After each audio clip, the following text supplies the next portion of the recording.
And every time I try to fly, I fall. Film diperlihatkan dengan sepasang kekasih. Dia merasa lelah sehabis melakukan olahraga pembacrotan di kosan kekasihnya yang ia sangat cintai. Kekasihnya itu bernama Jin Jinjung. Jin merupakan mahasiswa yang bekerja separuh malam di sebuah karaoke sebagai waiters. Jin mengantar pesanan ruangan 123.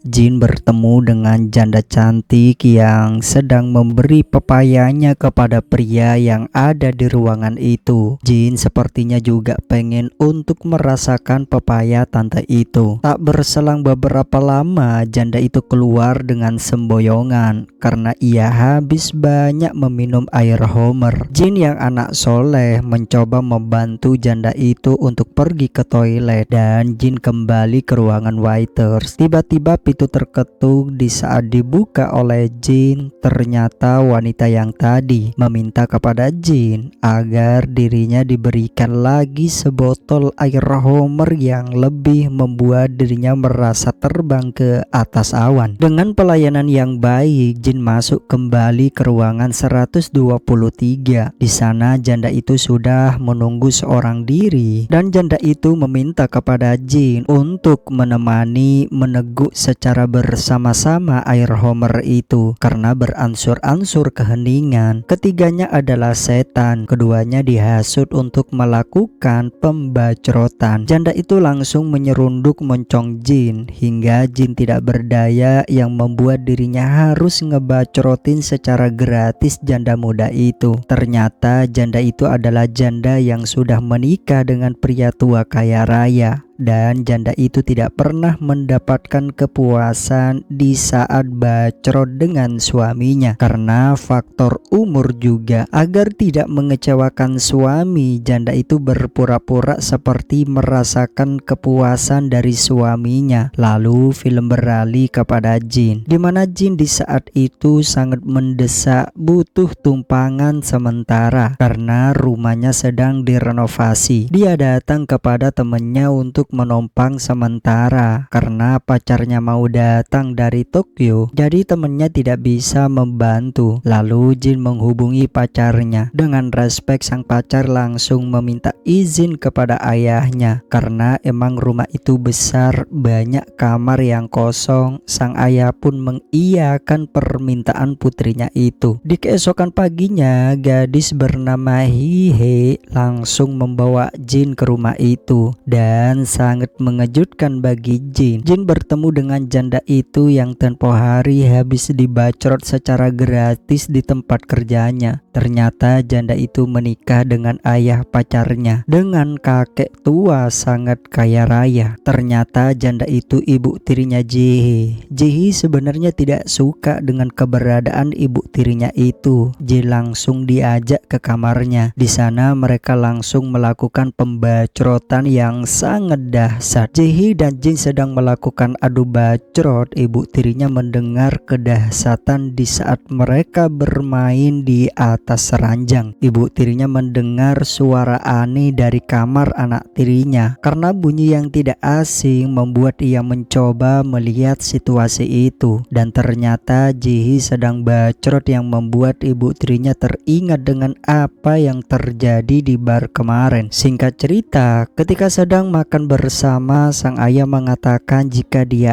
akan bepergian bisnis ke Bangkok beberapa minggu, dan sang ayah mengatakan untuk menjaga rumah baik-baik dan meminta Jin untuk menjaga keluarga yang ada di rumah itu karena pria yang dipercaya saat ini adalah Jin. Rumah yang sepi, Jihi dan Jin mengajak temannya untuk berpesta air Homer dan berpesta bacrot di rumah itu. Mumpung sang ayah lagi pepergian untuk berbisnis. Mendengar suara yang tidak asing di telinganya, ibu tirinya kembali mencari sumber suara yang aneh. Ternyata titik suara itu lagi-lagi berasal dari kamar anak tirinya yang membuat dirinya tercengang. Lahan yang basah membuat dirinya harus melakukan senam 3 jari sekaligus di depan kamar anak tirinya yang sedang melakukan pembacrotan, sembari membayangkan Jin. Di pagi yang indah, setelah mereka bangun dengan rasa lelah, apa yang terjadi di malam harinya? Ibu tirinya dengan sukarela sudah menyiapkan sarapan buat mereka. Namun Ji-hee sepertinya tetap tidak suka walaupun perhatiannya sepenuhnya buat anak tirinya itu. Entah emang baik atau hanya memanfaatkan harta ayahnya doang. Dan ketika sang ayah pulang, janda itu meminta jatah karena udah terobsesi dengan Jin, dan suaminya pun tidak memberikan yang terbaik. Malah janda itu tidak merasakan apa-apa, malah suaminya first charger duluan, dan janda itu hanya bisa membayangkan bermain dengan Jin untuk bisa memuaskan dirinya sendiri, walaupun sebenarnya yang ada di sebelahnya suaminya sendiri. Lalu dia keluar untuk mencari air ke dapur. Dia tidak sengaja bertemu dengan Jin. Keduanya saling tatap dengan penuh arti. Namun Jin sepertinya menghindar, dan janda itu mengatakan tanpa membalikkan tubuhnya, "Apakah dirimu melupakan itu semua?" Jin menjawab tidak, karena situasinya akan berpura tidak saling mengetahui. Lalu mereka melangkah jauh, takut sesuatu yang tidak diinginkan akan terjadi kepada keduanya. Di pagi harinya, Ji-hee berpamitan kepada Jin untuk keluar menemui teman-temannya, dan di kesempatan itu tiba-tiba Jin masuk ke kamar janda itu. Di saat janda itu tertidur pulas, tanpa basa-basi Jin langsung ngebacrotin janda yang sudah lama menginginkannya. Di kesempatan itu mereka sering melakukan pembacrotan dikala sang suami sedang berbisnis dan Ji-hee sedang berada di luar maupun sedang keluar. Singkat cerita, pada suatu ketika Ji-hee yang sedang menuruni tangga, tiba-tiba janda itu mendorong Ji-hee agar dirinya terpeleset dan mengalami cedera. Tujuannya janda itu agar bisa bermain bebas dengan Jin, karena saat itu Ji-hee sedang mengalami cedera hebat di pergelangan kakinya dan lehernya. Jin yang sudah beberapa minggu tidak diberi asupan, dia pun meminta jatah kepada janda itu karena janda itu juga butuh asupan. Dia dengan sukarela memberi lubangnya secara gratis dan secara cuma-cuma lagi. Sedangkan Ji-hee hanya bisa menangis terseduh-seduh melihat dirinya sudah tidak berguna lagi. Dan film pun selesai dengan adegan yang masih sama dari atas dalam pembahasan pembacrotan.